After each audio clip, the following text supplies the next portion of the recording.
Do you want a pet panda? Millions now living will never die. No, sorry, that's old light. Billions now living will be murdered. Would you like to live in a world where you didn't have to put locks on your door because people were pestering you at your home address? It's a goat. I just thought I should show you this place. Could you please film it? It is a beautiful place, and it's the last farm on the road. Typical Norwegian style.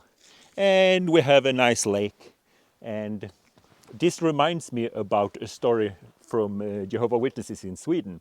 Jehovah Witnesses, Swedes are not famous for being outgoing people, a kind of shy people. I'm not a typical Swede. And back in the good old days, when Jehovah Witnesses actually believed in their own religion, I don't think they do that anymore, but they would give a sermon. They would not just say, go to jw.org, they would give a sermon at the door. So there was a Jehovah Witness, a man, and he was shy, and he was preaching out in rural Sweden, where my family is from, and he had prepared this sermon. He was very nervous, and he went to the first farm, and he bailed out.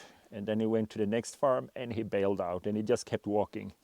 And in the end, he went far away into the middle of nowhere, and he came to a place like this. It was the last farm ever, and it was late. And he knocked at the door, and no one opened, and he couldn't find anyone.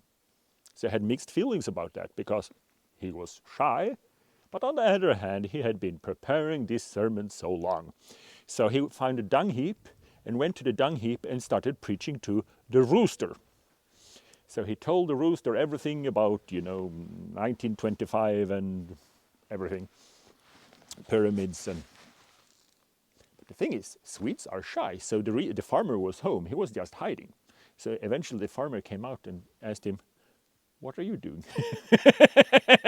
So I think being shy and timid, it doesn't get worse than that, and giving the sermon to a rooster while being watched by the worldly people. Anyway, that's my story. And I just want to show you this.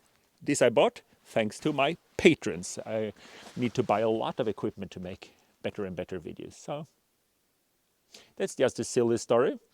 Thank you very much for being my subscribers, and see you in paradise.